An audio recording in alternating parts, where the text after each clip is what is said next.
welcome to the Plus Platoon. My name is Derek Birdsell, and I'm one of the members of the Plus Platoon. We are a Disney Plus fan podcast that gives honest, spoiler-filled reviews of movies and shows on Disney Plus. We look at new releases, coming attractions, and we'll even go back into the vault sometimes to revisit some of the classic Disney that's on the platform. Tonight's show is brought to you by Incredible Vacation Homes.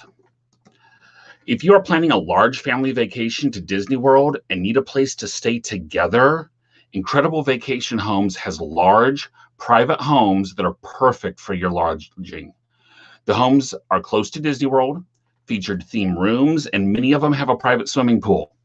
Go to IncredibleVacationHomes.com to book your next large family vacation. With that, I would like to welcome to the Plus Platoon, Kate. Kate, how you doing this evening? I'm so good, Derek. How are you? Doing very, very well. Excellent. Do you like my Powerline t-shirt?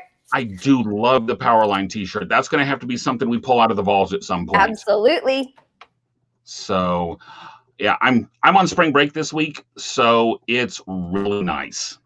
Yeah. So, ooh. Yeah. Have you slept in? Actually, no. It's hard with a kid in school and a dog. So, touche. Yeah. Touche. Next, let's bring in Rebecca. Rebecca, how you doing this evening? I'm doing well. How are you? Doing very, very well. You guys like my All Avengers t-shirt? I do like the Avengers t-shirt. I guess I've got a Disney World shirt on, so okay. And I'm on stage. So, awesome. Next, let's welcome Sam. Sam, how are you doing this evening? I'm doing great. I'm super excited to be here, and I'm super stoked about Kate's Powerline shirt. I just need to say that. It's so great. I would definitely agree. And last but certainly not least is Pete. Pete, how you doing this evening? I'm doing really well this evening, and I got my shield on. You have your shield on. Come on, everybody, put your shield on. Sorry. Not quite. This is the musical episode, everyone. There's an idea. Let's do when are we gonna have the Marvel musical? I love it.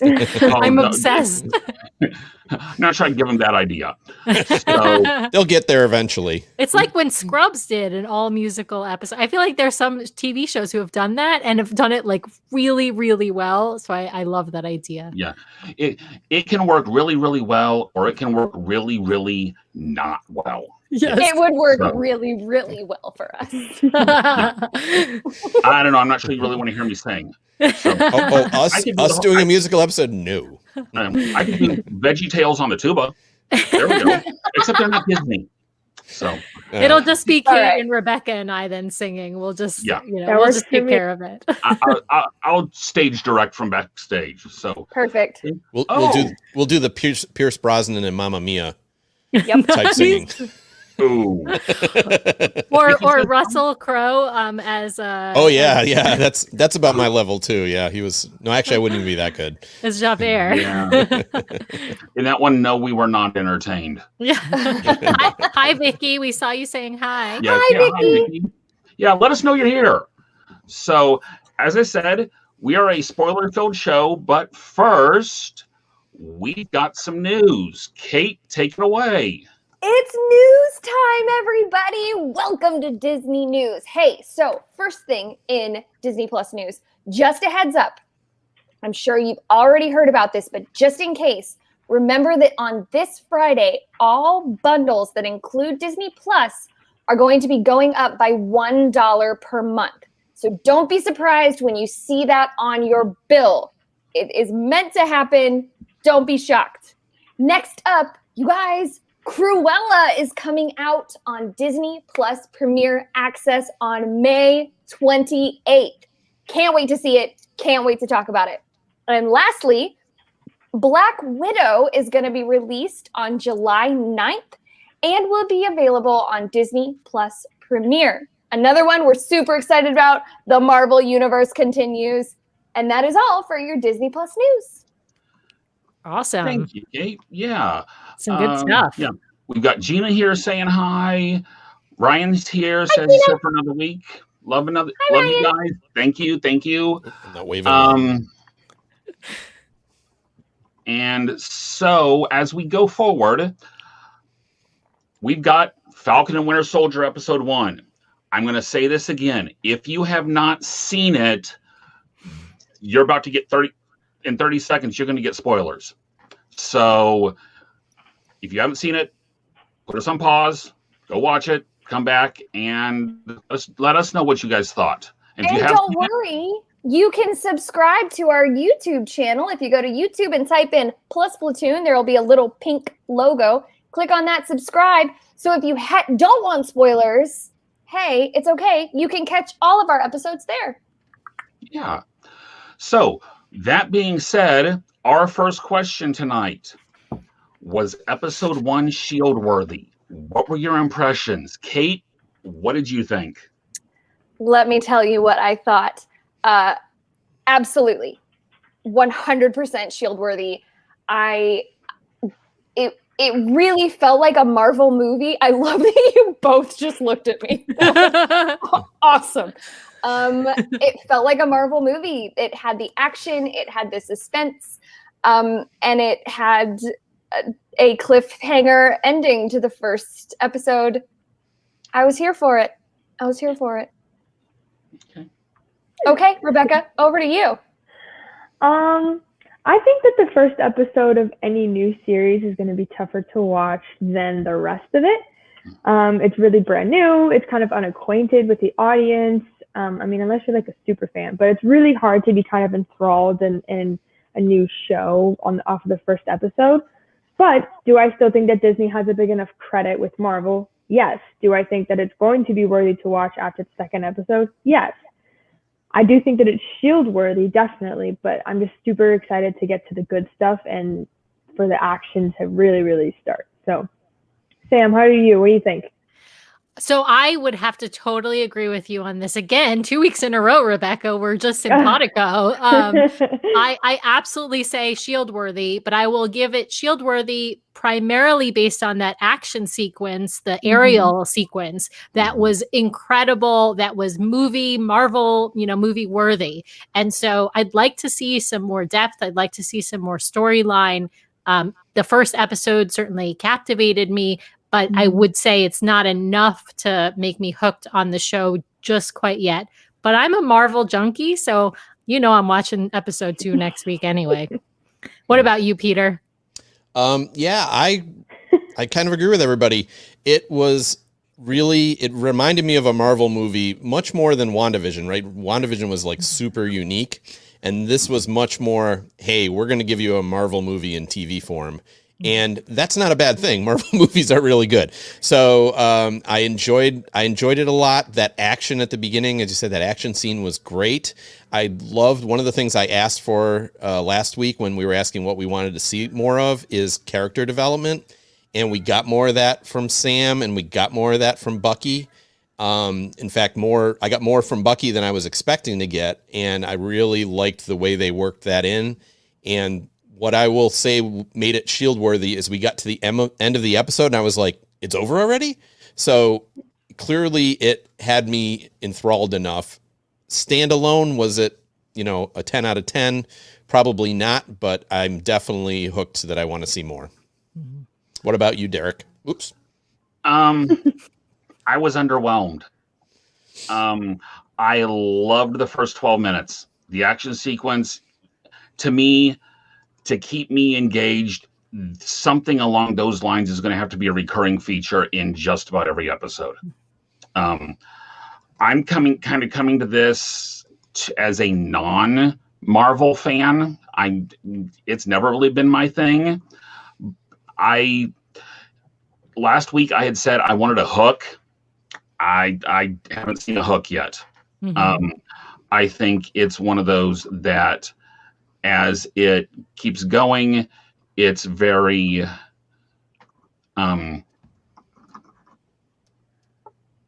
sorry guys, my computer we're gonna suck you into this little by little. That's right. You're gonna listen to four of us going, you're gonna like this so much. Yeah. But I can see where you're coming from. You're right. Yeah. I think I need to watch it again. I need, because I've only watched it once. And actually, Ryan, who's in the audience, I texted him and he was like, "What did you think?" And I said, "I think I need to watch it again because I feel like I missed a lot." It reminded me how much I need to go watch the movies again. Because there were things that I was like, "Oh, I feel like I should remember what this means," and I don't. So I think I need a refresher. Yeah, I think I need to rewatch Winter Soldier and then rewatch episode 1. I think that'll help connect everything for me as well. But I can see where Derek is coming from, because as a standalone, I don't think this would hook you. But I do think as part of the universe, it will draw you in little by little, and it may take until, the end of episode 2. And that's WandaVision was like that. It really took toward the end of episode 3 to pull you in. So that's not super surprising. Yeah. And you know what? They released episode 1 and 2 of WandaVision together because they knew that it was going to be like that. Yeah. Had they just released episode 1, I'd have been like, okay, I'm not going to sit and watch 2 Avengers have a rom-com every week, So they knew that it wasn't going to be that interesting from the first episode. So And Rebecca, Vicky agrees with you. So 3 for 3. Too soon to say it. Real quick, I apologize, guys. All of my screens went blank, so I didn't know what was going on. So that's why I stopped. That was the universe saying, "Derek, what do you mean you're not a Marvel fan?" Derek's wrong again. Wrong. It's just going to be something you're going to have to get used to on this. It's a recurring theme on the show. Vicky did say it was very predictable. I agreed, Vicky. It was definitely very predictable. Yes, totally. I can kind of see where the next episode's going to be going, and the whole series is going. Well,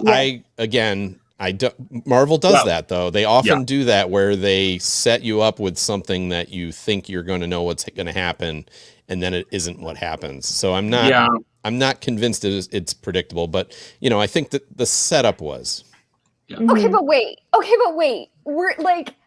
Were any of you expecting the off-brand Captain America to show up at the end? Because that was not predictable to me. That was not predictable to me either, Kate. I'm with you. They had it in the trailers too. Yeah, so. in one of the trailers, there's literally a Captain America running on a field, and so it's like, I didn't watch the trailers because.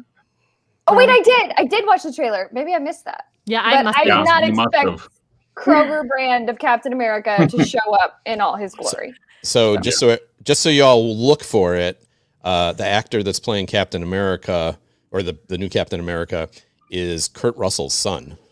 Oh, interesting. Okay, I see the face. I can see the face. Better. Yeah. Interesting. So, Willie was saying about how this is giving us a lay of the land. Where are they now? What are they dealing with? And where could they go? And the action being a bonus. I agree, Willie. This is a setup episode similar to WandaVision episode 1 and 2. And this is about the same length. This episode 1 is about the same length as WandaVision 1 and 2 together. Because remember, this is a shorter, I think we only have 6 episodes, we said, instead of the 9 that WandaVision had. So it totally makes sense. It reminds me a lot of Winter Soldier because we have the same villain in the beginning of Winter Soldier as we do this first episode of Falcon and Winter Soldier. And so it it set it up for me. That is how I'm predicting the rest of the series to go, because I've seen the movie. I know that there's setup and this whole Nick Fury thing. And so I can see the government being the setup, and with this whole fake Captain America, that's kind of where a lot of my predictions are coming from, is because I see the parallel between the movie and the series. So, and only thing I would disagree with Willie on is I didn't necessarily see the action as a bonus. I saw it was absolutely necessary, because if all they had done was character development, I'm not watching the second episode. So. Gina did say she enjoyed the episode, a little disjointed, but happy with the action sequences. Would agree. I will say it took me a little bit to realize that the whole flashback scene of Winter Soldier was a flashback scene. Right. It took me, and it took me a minute to realize, oh, that's who that is. That's Bucky. Okay, I got it now. So you got to pay attention to the hair there. See, but I did the same thing. And that was when, Derek, that literally was when I was like, I think I need to go back and rewatch. Like, I thought Bucky was good. Wait a minute. okay, clearly I missed something. And then, that was. Yeah, the mask. When he's wearing the mask, he's bad. So right. COVID Bucky bad. Yeah. COVID Bucky bad. I love that.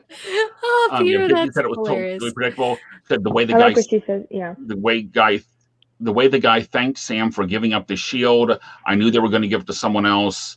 Yeah. And love how Bucky is masked like it's COVID. Yeah, exactly. Yeah. Vicky, I think that's an interesting thought. I actually thought that the mask or the shield was going to get stolen. I didn't think they were going to give it to somebody else. I thought someone was going to take it.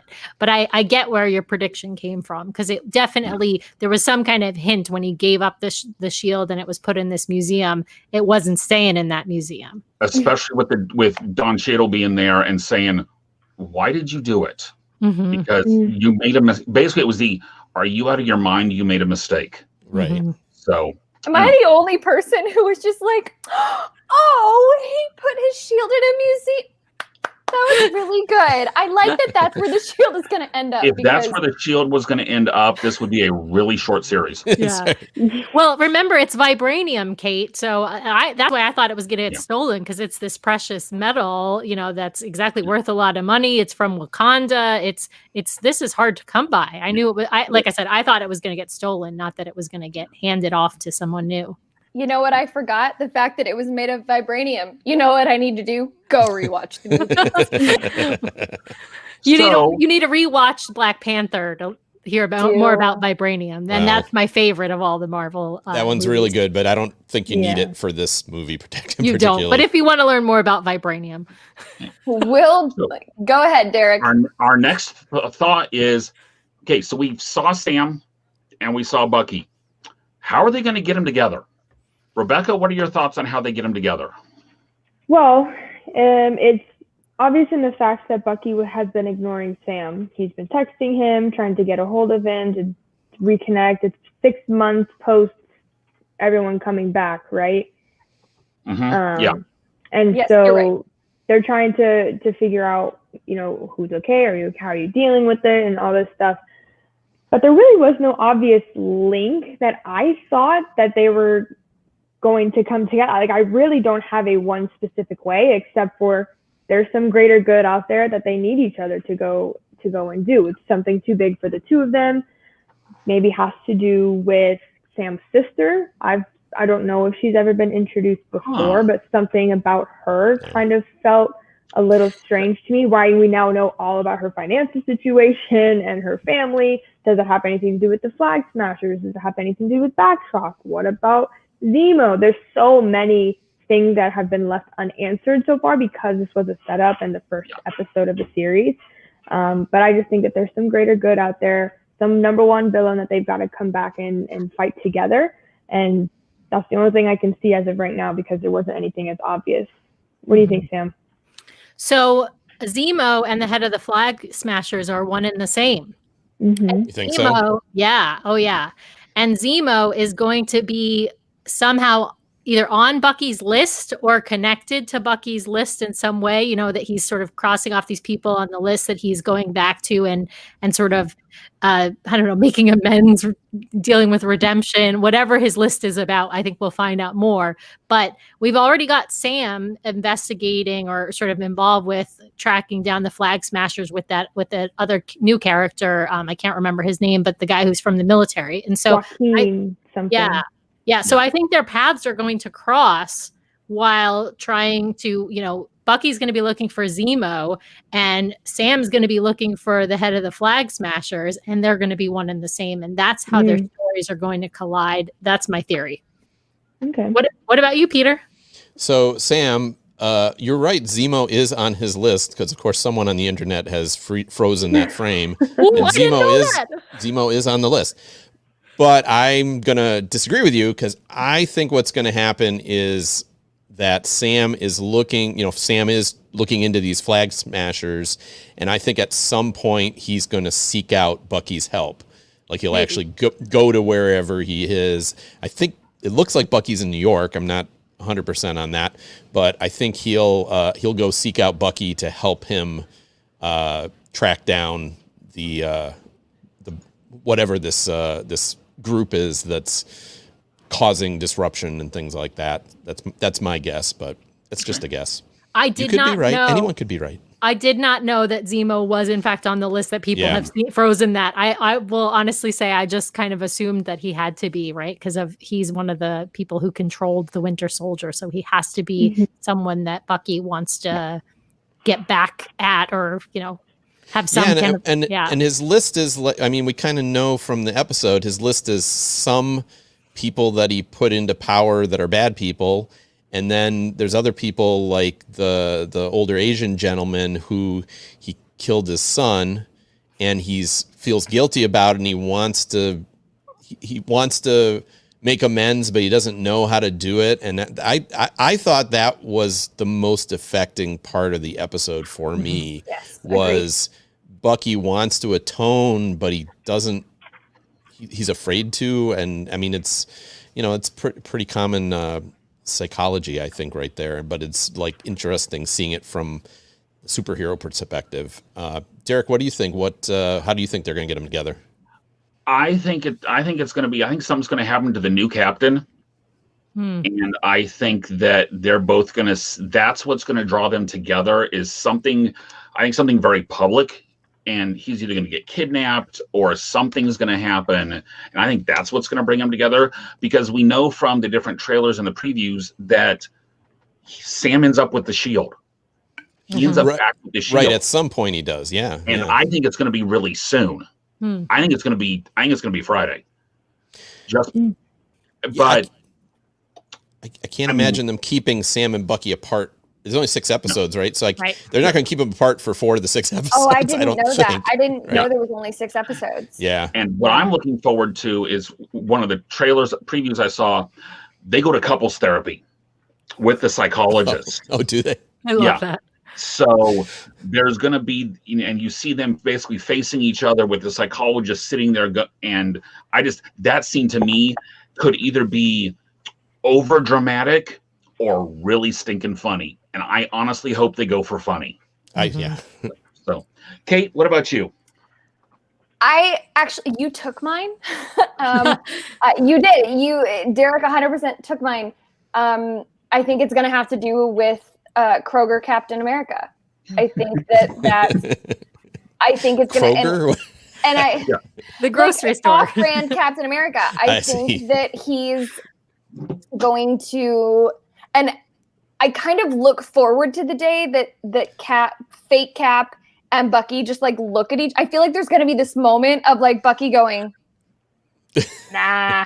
And Derek, you made a really good point. I do hope they play up the laughter. I hope that they play up the comedy. That's one thing that I love about Marvel movies, and that I feel like sets Marvel and DC movies apart 100%. Is that Marvel is so good at having the action and having the drama, but also lifting it up with laughter, giving us a chance when we've just lost Iron Man and it is heavy and your heart is sad and you just want to cry, and then someone cracks a joke and it gives you that chance to breathe as an audience member, kind of going on this journey. So I do hope that there's comedy woven in, but I am seeing more and more now that I know that it is only 6 episodes. This really is basically a 6-hour Marvel movie. Yeah, and I'm here for it. So yeah, I think you're right though. The DC world doesn't do comedy the way that Marvel does, and that's at all. And they do a good job on the action stuff. So I do think that's the thing that tends to set them apart. I also think though that Marvel weaves the story from movie to movie in a much better way than the DC films have. They connect the movies, whereas DC movies seem to try and stand on their own. But yeah, to me, the biggest difference and the thing that sets Marvel way above is the comedy. Yes. I was thinking more like, to me, unless there's some backstory about how this Kroger Great Value brand Captain America came to be, he's just a guy with a gun and a suit, right? Steve Rogers had this super soldier serum. All the other Avengers have some type of other ability, like inside, or some training, some specialty, something. This guy is carrying a gun in a onesie, and it just doesn't, to me, seem not like that. Seems like the comedy. They're gonna fight this guy, and it's gonna be so easy. But then I remember, oh, he's backed by the government, so they're going to parade this guy around as the hero.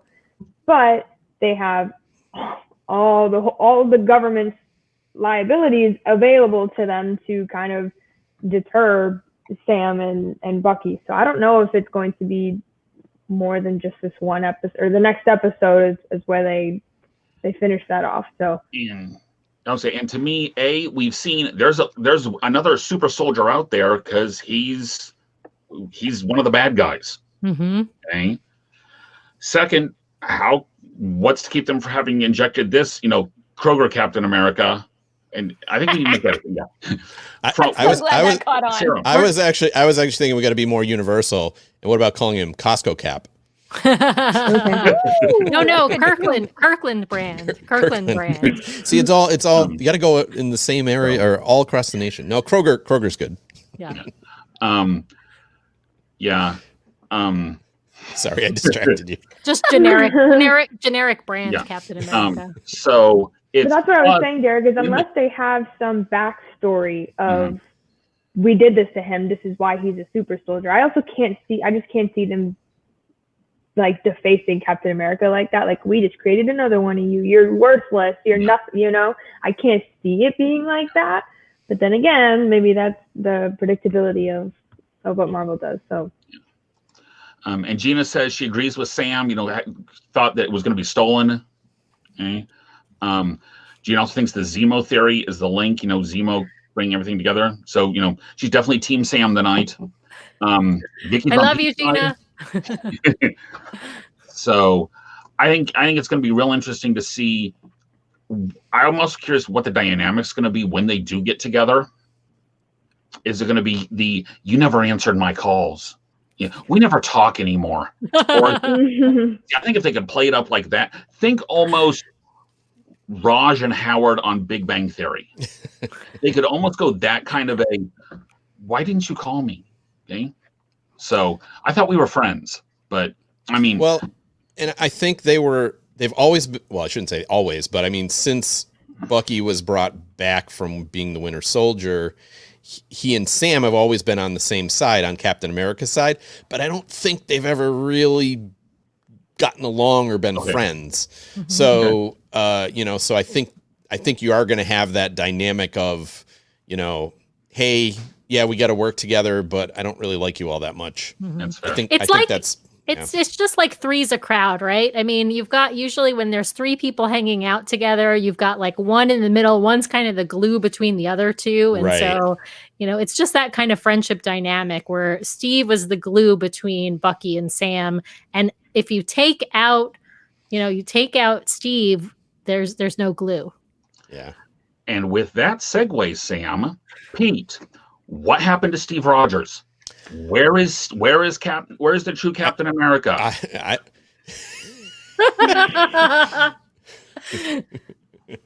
Could be. No. No, he's not. I don't think he's on the moon. I think that well, the last we saw of him, right, he had gone back in time and he spent his life with Peggy, and now he's old, but he's still alive. So I'm thinking that he's just off retired somewhere. I mean, I don't, he by the fact that he in this timeline is an old man, he can pretty much go off on his own and no one's going to know.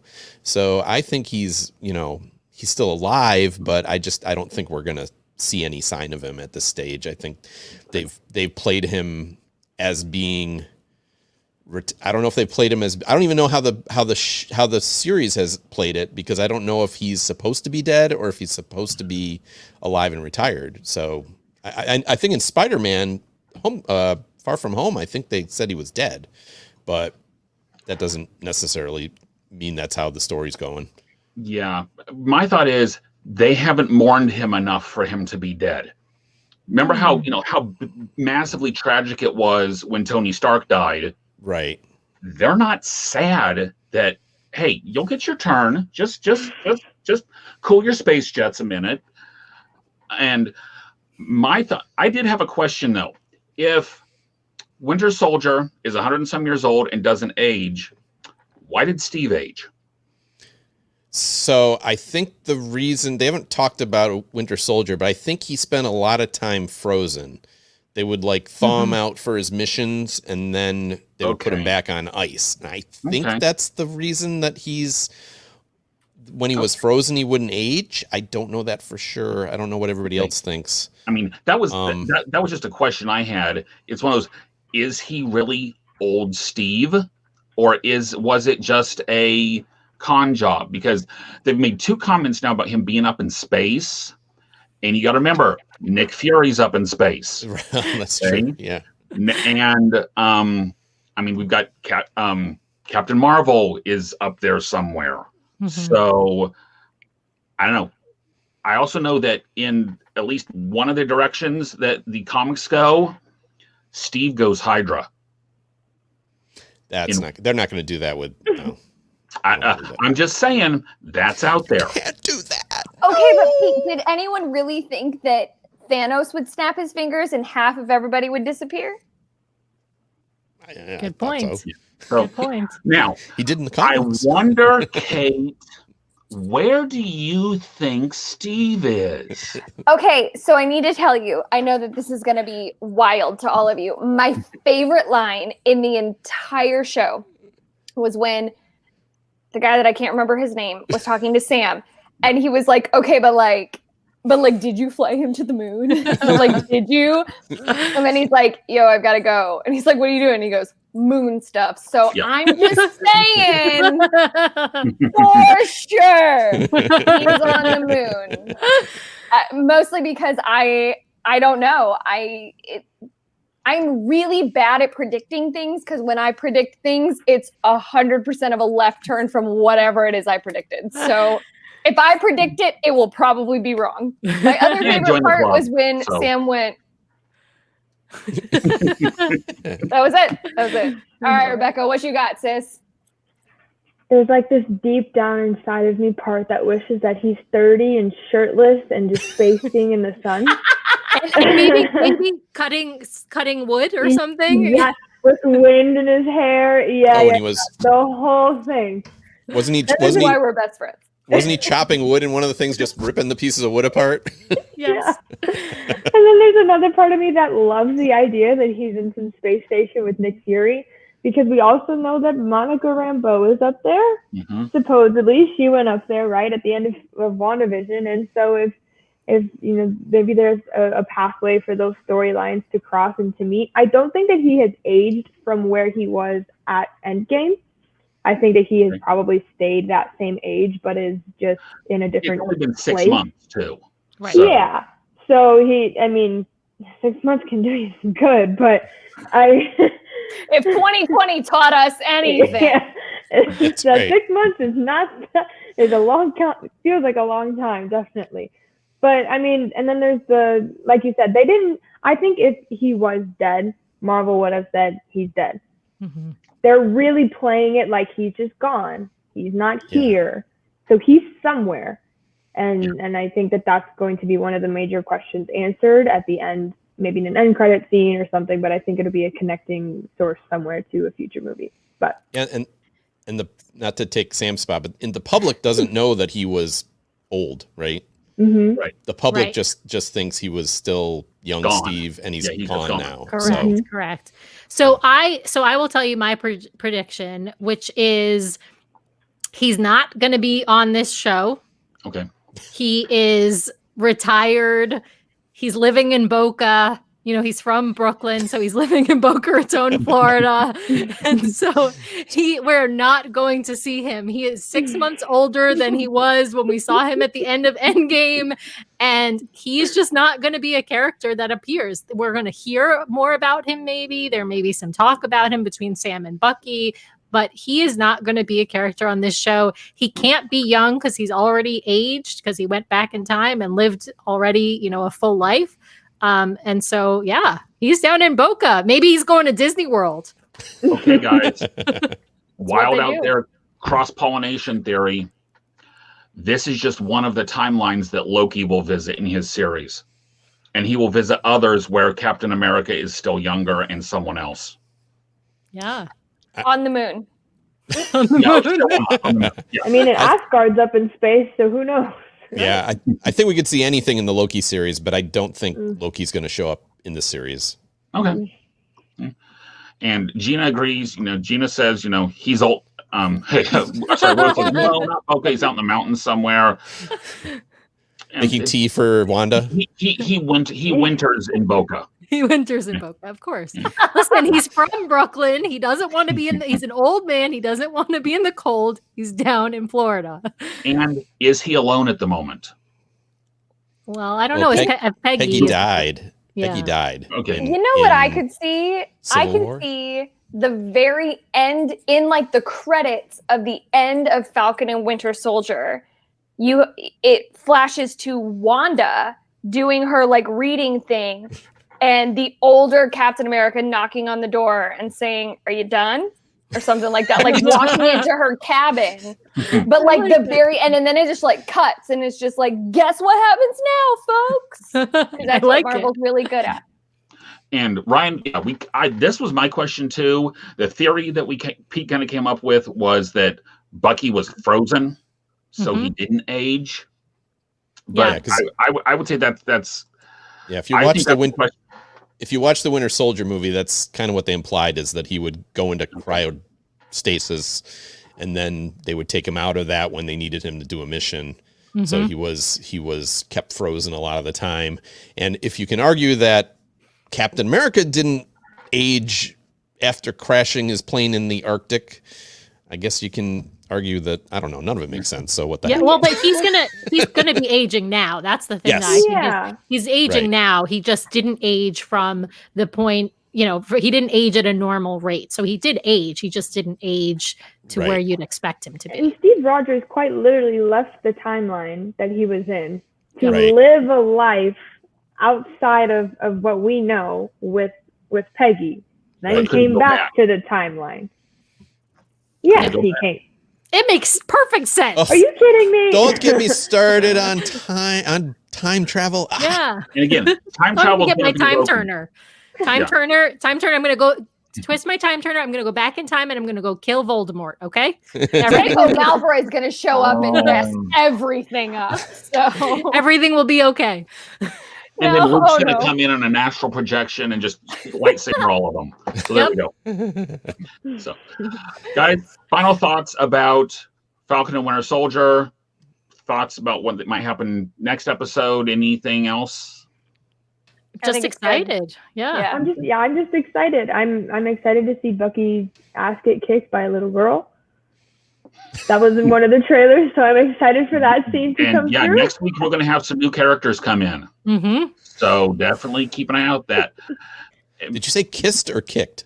Kicked. Okay. I just can't get past the fact that she said ass. I've never heard her curse before. It's a PG show, so we're okay. We can say that word. Yeah. And speaking of next week, Rebecca, what have we got coming up next week? So, the obvious and infamous Falcon Winter Soldier episode 2 comes out. Who is the villain? Do we figure out where Steve Rogers is? Who are the Flag Smashers? All of these questions, I think, are going to be answered in some way, shape, or form in this next episode. So I'm really, really excited to watch it.